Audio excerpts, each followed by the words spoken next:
देखो नीट में ना रेशियो वाला क्वेश्चन बहुत सारा पूछ देता है, तो वो करता है क्या है कि ट्रांजिशनल मोशन बाई टोटल कर देगा या फिर rotational motion by total kinetic energy के रेशियो में क्वेश्चन पूछ देता है, ठीक है ना। अभी हाल ही में 2018 में भी क्वेश्चन आया था और 1991 में भी क्वेश्चन आया हुआ था। सो क्वेश्चन का पैटर्न ये था, देख लो पैटर्न का ये था, ये पूछा हुआ था कि टोटल काइनेटिक एनर्जी नीचे दे दिया था और ऊपर बोला था ट्रांजिशनल, ठीक है।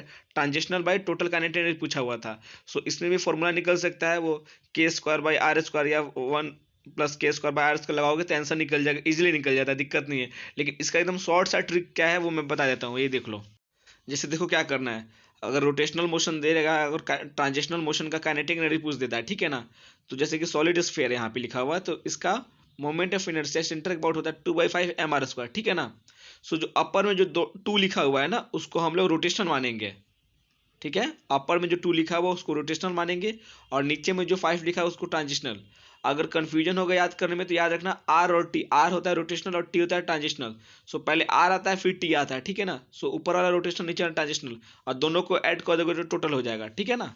ये करना है, अपर वाला को रोटेशनल नीचे वाला ट्रांजिशनल, यानी कि 2 + 5 7, ठीक है, ये टोटल का हो जाएगा। और ये काइनेटिक एनर्जी के फॉर्म में, ठीक है। अब इस क्वेश्चन में देखो, इस क्वेश्चन में देखो, क्वेश्चन नंबर 4 में देखो, अ सॉलिड स्फीयर जो पूछा हुआ question, the ratio kinetic energy total जो पूछा हुआ नीचे में विथ रिस्पेक्ट टू ट्रांजिशनल, देखो यहाँ पे transitional by transitional plus rotational, यानी कि टोटल पूछा है नीचे में, ठीक है ना। सो जैसे मैंने बताया था 2/5 mr², अपर वाला रोटेशनल काइनेटिक एनर्जी और नीचे वाला ट्रांसलेशनल काइनेटिक एनर्जी। सो ट्रांसलेशनल पूछा है ना, ट्रांसलेशन नीचे यानी कि 5, यानी कि 5:2 और टोटल मतलब 2 + 5 7, तो 5:7 के फॉर्म में ये आंसर हो गया इसका, ठीक।